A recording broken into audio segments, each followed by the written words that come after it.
Stickman by Vision Psych 7.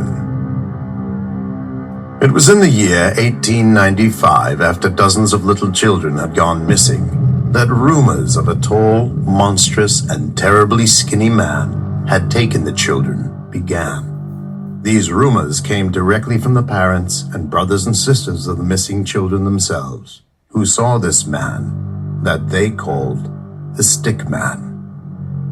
Here is one such tale of a young girl named Agatha. Little Agatha was a bright and happy young girl. She lived with her parents and older brother in a nice home in a quaint town. Agatha was still young enough that she needed a babysitter or a nanny to watch over her when her parents were at work. Her older brother Todd was old enough to watch after himself, and he could come and go as he pleased.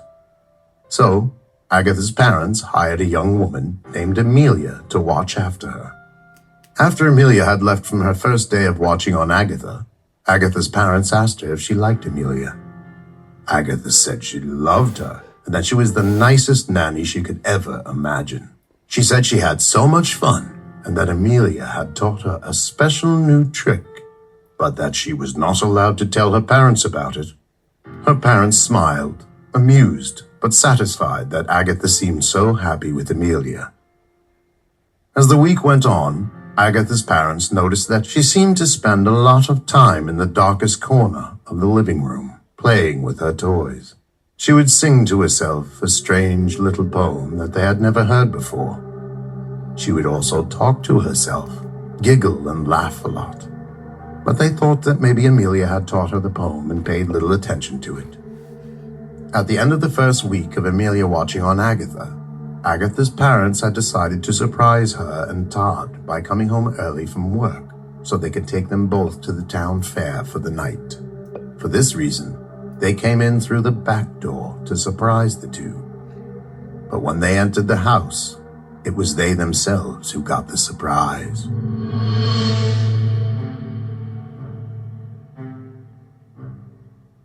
They walked quietly through the kitchen and down the hallway towards the living room.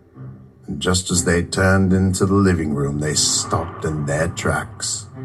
For there, in front of them, was Amelia, sitting on the couch next to Agatha, who was on the floor with her toys. But there was something else.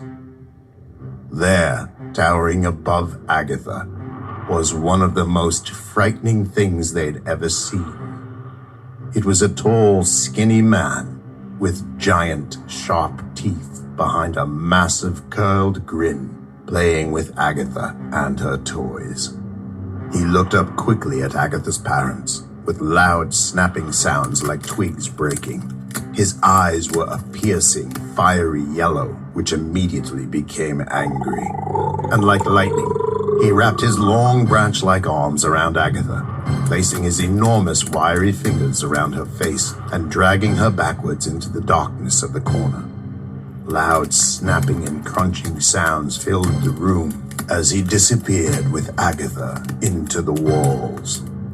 Amelia jumped over the couch and bolted across the room and out the front door before seeming to vanish into thin air. Agatha was never seen again. Most of the stories about the Stickman have disappeared from history. As authorities erased the information, they were worried it would create too much fear. But as children continue to disappear, one has to wonder, is the Stickman still here? It is said that if you say the following little poem, that the Stickman will come out to play. Stickman, Stickman, come and play. I have a toy and can play all day. Stickman, Stickman, won't you say? I'll come to play forever and a day.